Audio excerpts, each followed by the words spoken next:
ফলদায়ক হ'ব বুলি ভাবিছে?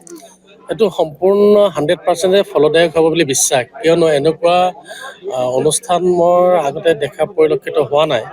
যিহেতু প্ৰশিক্ষকো আছে আৰু পুলিচ ডিপাৰ্টমেণ্টেই হওক বা আৰ্মিতেই হওক, প্ৰথমতে যদি মেডিকেল ফিটনেছটো তেওঁলোকে চেক কৰি লয় আৰু ফিজিকেল ষ্টেণ্ডাৰ্ডটো যদি চেক কৰি লয়, তাৰ পাছত যিটো আমাৰ ৰানিং, হাই জাম্প, লং জাম্প থাকে, সেইখিনিতো প্ৰশিক্ষকসকলেতো দেখুৱাই দিব, তেতিয়াহ'লে 100% ছাকচেছ হ'ব। আৰু এই ক্ষেত্ৰত আমাৰ বৰচলা সমষ্টিৰ MLA ছাৰে, সন্মানীয় ঋতুপৱন শৰ্মা ছাৰে যিটো পদক্ষেপ লৈছে, এইটো কিন্তু প্ৰশংসনীয়।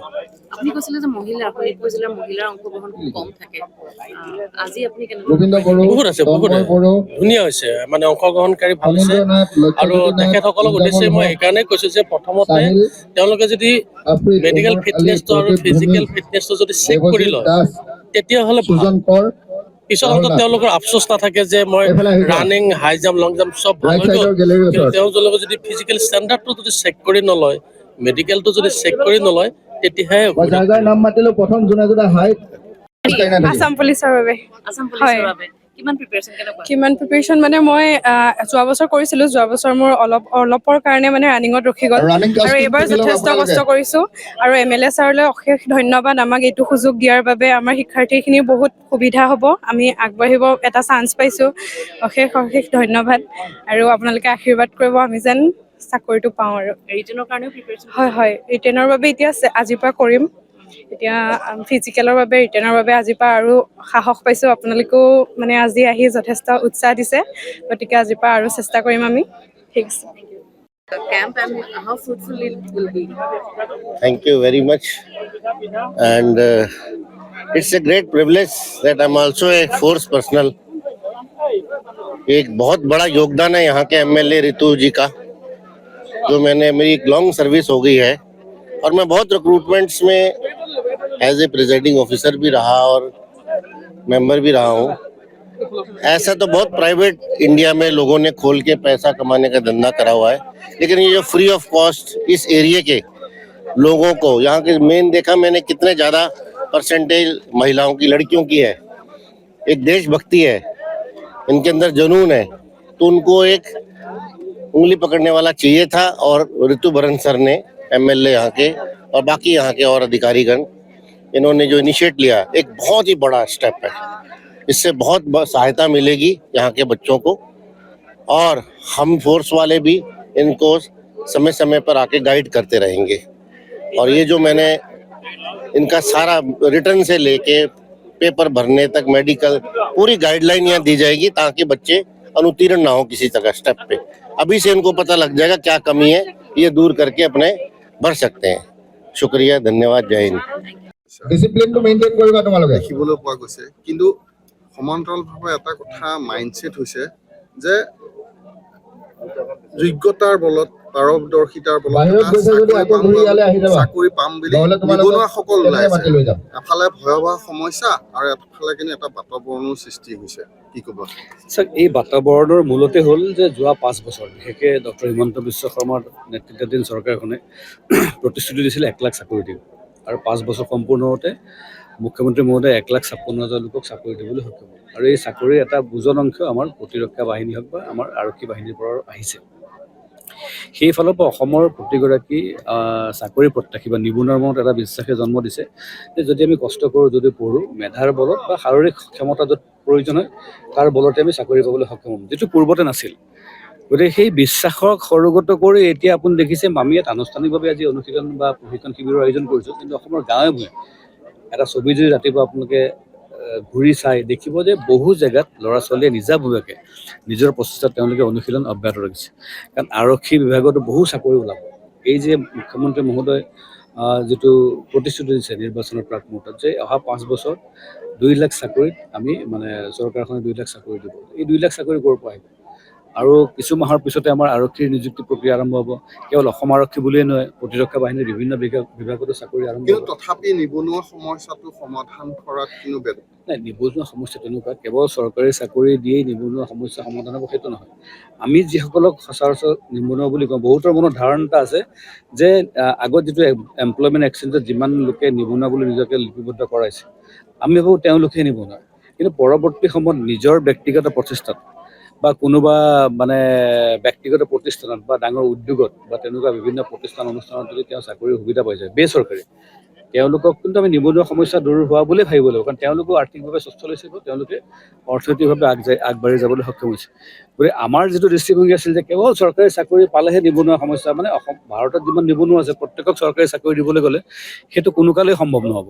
কিন্তু চৰকাৰে এনে ব্যৱস্থা দিব লাগিব। সেইকাৰণে যে আমি কৈছোঁ startup India, make it India, আত্মনিৰ্ভৰশীল ভাৰত, আত্মনিৰ্ভৰশীল অসম, উদ্যোগ আমাৰ, মানে বজাৰ আমাৰ, পথাৰ আমাৰ, এই কথাবিলাক কেৱল সাংকেতিক নহয়। এইবিলাকৰ পৰা যি সুযোগ সম্ভাৱনা উদ্ভৱ হৈছে, তাৰ পৰা আমাৰ বহু ল'ৰা ছোৱালীয়ে নিজকে অৰ্থনৈতিকভাৱে মানে সফল হ'বলৈ তেওঁলোকে সক্ষম হৈছে। আৰু সেইফালৰ পৰা নিবনুৱা সমস্যা দূৰ হৈছে। কিন্তু কেৱল চৰকাৰী চাকৰিৰ দৃষ্টিৰে চাবলৈ গ'লে নিবনুৱা সমস্যা কেতিয়াও সমাধান নহয়। সেইকাৰণে চৰকাৰে সকলো ফালৰ পৰা প্ৰচেষ্টা হাতত লগাইছে। যুৱকসকলক আগবঢ়াই নিয়াৰ ক্ষেত্ৰত লোন দি পেলাই তেওঁলোকক কেনেকৈ আমি অৰ্থনৈতিকভাৱে স্বচ্ছ কৰি তুলিব পাৰোঁ। গতিকে আজিৰ যিটো বিষয়, সেই বিষয়টো হৈছে প্ৰতিৰক্ষা বাহিনীৰ চাকৰিৰ ক্ষেত্ৰত যিটো ফিজিকেল ট্ৰেইনিঙৰ যিটো প্ৰয়োজনীয়তা আছে।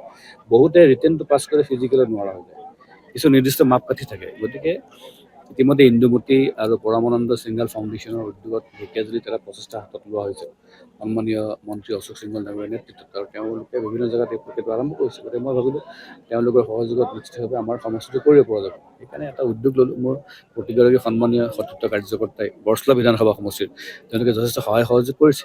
আৰু আজি আনুষ্ঠানিকভাৱে আমি শিবিৰৰ মুকলি কৰিছোঁ। 45 দিনীয়া চলিব, হয়তো আৰু আগলৈও চলিব পাৰে। গতিকে এই সময়ত আমি প্ৰতিগৰাকী প্ৰশিক্ষাৰ্থী তেওঁলোকে কেনেকৈ আগবাঢ়িব, কেনেকৈ তেওঁলোকে ট্ৰেইনিং ল'ব, যাতে নিজকে সকলো ফালৰ পৰা সষ্টম কৰি তুলিব পাৰে। কালি আজি আনুষ্ঠানিক শুভাৰম্ভ ইতিমধ্যে আমি কৰিছোঁ। Thank U. पास है वो एक हेड कांस्टेबल का भी आता है, वो भी दे सकते हैं, टेलीकॉम का या और भी कैडर के। अब आजकल तो नेट के माध्यम से आप अपना खोल के देख सकते हैं कि कहाँ कहाँ क्या रिक्रूटमेंट निकला हुआ है। अप्लाई आपने करना है, कोई गाइड नहीं करेगा, ऑनलाइन है सारा। लेकिन फॉर्म भरते समय ये ध्यान रखना कि आपके डॉक्यूमेंट्स कंप्लीट हैं कि नहीं है। उसमें आधे तो डॉक्यूमेंट्स रिजेक्ट हो जाते हैं सिर्फ आपकी कमियों की वजह से। Migration certificate, domicile certificate, caste certificate, clear है। उस चीज़ को सबसे पहले डॉक्यूमेंटेशन सबसे आपका काम है अप्लाई करते समय, जिसमें कि बहुत 50% से भी कई बार रिजेक्ट हो जाते हैं। उस चीज़ को मेन अप्लाई करते समय देखना है आपने कि क्या मेरे डॉक्यूमेंट सही है, क्लियर है। अपना डेट ऑफ बर्थ वगैरह सारा अभी से ही 10th का जो सर्टिफिकेट होता है बहुत लास्ट तक सर्विस में काम आता है। तो जो मेन 10th के कई बार रैंक होता है, नाम गलत होता है, स्पेलिंग, फादर नेम, ये बहुत फर्क पड़ता है लास्ट तक, उसको अभी से ही करेक्शन करना है, क्लियर। दूसरी चीज़ कास्ट सर्टिफिकेट अच्छी से बनवा के रखना है। उसमें रिलैक्सेशन है ST को भी, SC को भी, OBC को, तो ये आपको पता होना चाहिए। फिर आता है एग्ज़ाम के बाद आपका रिटन टेस्ट। रिटन टेस्ट के लिए आपको प्रिपरेशन करनी पड़ेगी, चाहे মাপকাঠি, সেই মাপকাঠিবিলাক পূৰ্ণ কৰি পৰৱৰ্তী পৰ্যায়লৈ আগবাঢ়ি যাবলৈ হ'লে এক কঠোৰ প্ৰশিক্ষণ আৰু অনুশীলনৰ প্ৰয়োজন হয়। আৰু এই প্ৰয়োজনীয়তাৰ প্ৰতি লক্ষ্য ৰাখি ইতিমধ্যে ঢেকীয়াজুলিৰ সন্মানীয় বিধায়ক তথা মন্ত্ৰী অশোক সিংঘল ডাঙৰীয়াই ঢেকীয়াজুলিত এনেধৰণৰ শিবিৰৰ আয়োজন কৰিছিল। আৰু সেই শিবিৰ এতিয়াও চলি আছে যথেষ্ট সফলতাৰে। আৰু সেই দিশকে অনুসৰণ কৰি আমিও তেখেতসকলৰ যি ফাউণ্ডেশ্যনৰ সহযোগিতাত আৰু মোৰ প্ৰতিগৰাকী সতীৰ্থ দলীয় কাৰ্যকৰ্তাৰ প্ৰত্যক্ষ সহযোগ আৰু সহযোগিতাত আমি আজিৰে পৰা বৃহগুৰি মিনি ষ্টেডিয়ামত এই প্ৰশিক্ষণ শিবিৰৰ আয়োজন কৰিছোঁ। আৰু এই আয়োজন কৰা এই শিবিৰৰ আজি আৰম্ভণিত এটা উদ্বোধনী অনুষ্ঠানত মোৰ লগত একেলগে আসন সলনি কৰা। ভৰ্তি হোৱাৰ মন আছে। এতিয়া 45 দিনত কেম্প হয়, কৰিব। কৰিম। কিমান প্ৰিপাৰেচন? আজিতো বাৰু আহিছে, কিন্তু আৰু মই মানে ৰাতিপুৱা ইয়াত 5টাৰ পৰা দৌৰোঁ, ইভিনিঙো দৌৰোঁ, মানে দৌৰি আছোঁ আৰু যিমানখিনি পাৰোঁ ঘৰতো পঢ়ি আছোঁ। আৰু আজি কেম্পটোৱে কিমান সহায় হ'ব বুলি ভাবিছে? চাকৰিৰ ক্ষেত্ৰত আমাৰ যথেষ্ট সহায় হ'ব। চৰকাৰে ইমান ডাঙৰ সুবিধা এটা প্ৰদান কৰিছে, ভাল লাগিছে আৰু আহি পেলাই ইয়াতে। আৰু কোনবা যিকোনো খবৰৰ বাবে যোগাযোগ কৰক 9181 307 221 আমাৰ এই নম্বৰত।